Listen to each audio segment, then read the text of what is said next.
Mighty Number 9 looks like dog shit, Oh, and I God. was semi-excited for that for a while. Can we talk about that trailer real quick? Because I know it came out, and I think it was either me or John or somebody posted it in the chat, and we were like, I posted it in the chat. Oh, yeah. And it was like, oh, well, that looks like shit. But I really want to get in, like, deep into the psyche of this game and just unravel why it looks like such dog shit, because it looks awful. It felt like a midday like commercial on Nickelodeon in 2003 for like the newest Tyco RC powerboat or whatever the fuck it is. It's like exactly. Put it in the pool and hit your mother in the eye with it. You would never have guessed in a million years that it's on the same kind of minds, the same creative brains as a Mega Man. It's ridiculous. Yeah. It's terrifying. It could be. It could be the tone of the trailer that's off. I mean, obviously it's off. I mean, it's fucking way off. But it could just be a trailer that is awful. But with everything else that's gone on with the game as well, it's just kind of one more thing to add to the pile of, I don't give a shit. Yeah. And like it is, and I did a little bit of research, and somebody in a comment section somewhere likened it to another trailer for the Dead Island Retro Revenge, the little throwback arcade game that was featured with the recent release Dead Island collection, and they are super similar in tone. And they're both done by Deep Silver. The trailers are both made by the publisher. So I'm wondering if they weren't written by the same person, because they are both the exact same kind of awful. You know, where they address you like a child, like you're about 10.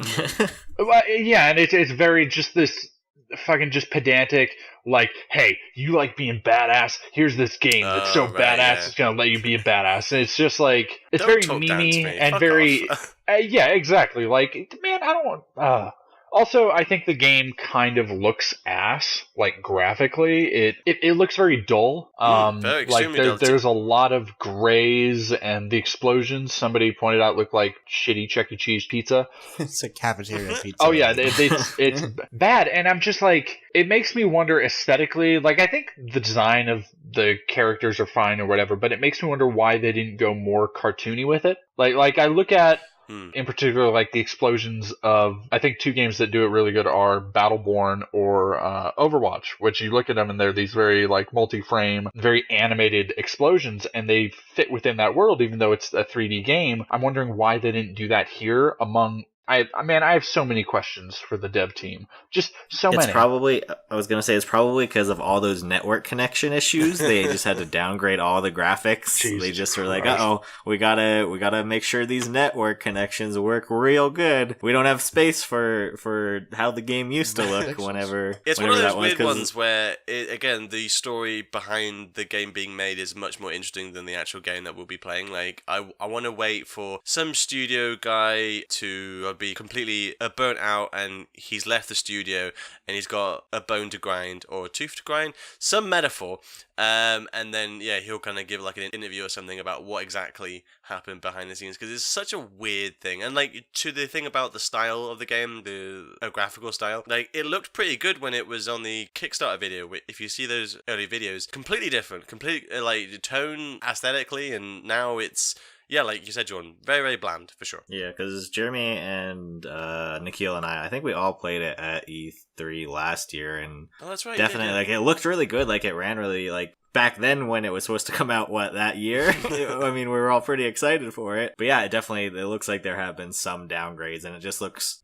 If you look at the old footage, like, all the stuff happening was, like, way more dynamic, and that's, like, sure, it might not... If it's not, like, 1080p, 60 frames a second, that's fine, but, like, it just looks kind of flat, is like kind of the best way to describe kind of like the look and feel of it now, compared to like how dynamic like what we played and kind of what some of that and early when you footage played it, like. you know, when I saw the trailer, that wasn't just...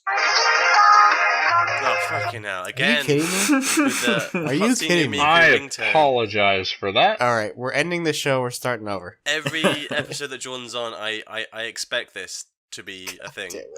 What was it? Anyway, so when I saw the trailer, that wasn't just target footage, that was what it was actually like. And from what you're saying, Kev, there, it actually kind of ran really well, and it was fun to play. Whenever I see a trailer for it now, again, I just want to see it in motion before I make too many judgments, but not looking too impressive, really. Yeah, I'm looking at the I'm trying to find some footage of it right now, but the big thing that bothers me with this is Mighty Number 9 was infamously like the first of this wave of developers going back to an old IP and trying to kickstart a new version with the help of fans. I mean, we've seen Yooka-Laylee, we've seen Bloodstained, Shenmue 3, etc. come off of that, and I'm wondering, I don't think, or I pray that the other developers will not have this kind of just checkered development, but I'm wondering if, as a pacemaker, this is going to halt some people going forward, any excitement they might have for other Kickstarter projects. Like because this is the first one that's really coming to fruition in a big way. Yeah, I of the ones you just mentioned, Jordan, it'd be Shenmue 3 that I'm really doubtful of, because unlike any of the other games, the scope is so much bigger. I mean, it's getting funding from a third parties. It isn't obviously just Kickstarter, but already in a short amount of time that it's been a thing in the public consciousness, it's just sounded weird from the off. So yeah, it is one of those things where you just don't know until you see the finished product. Well, I don't know, yeah. So maybe when that game comes out, just buy the Legacy Collection instead, 'cause it's probably better and cheap and way more games in there. Hi.